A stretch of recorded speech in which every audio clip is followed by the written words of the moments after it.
So, I don't know if this copier worked before I received it for recycling, but I thought it would be handy to use this video as a precaution, I guess, of all things, when it comes to moving copiers.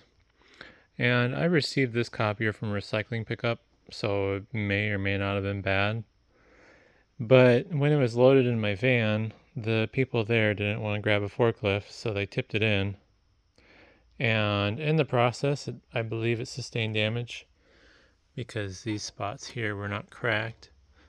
And when I tried firing it up, it wouldn't work. And what has happened is the power supply board got cracked. So you can see, change the zoom here, you can see that line there. That's a crack along the whole back of the power supply board. It's busted.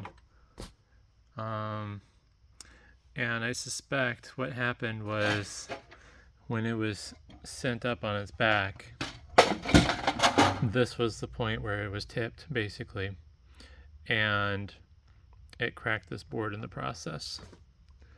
So if you plan on moving a copier, I would probably try to keep it upright.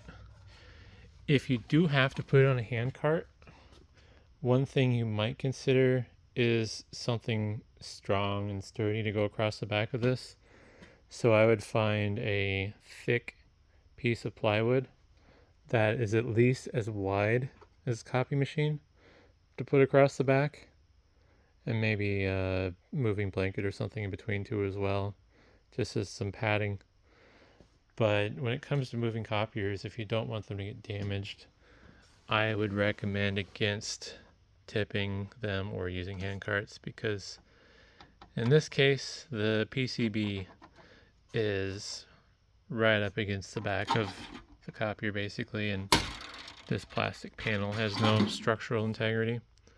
So hopefully that's helpful, and thanks for watching.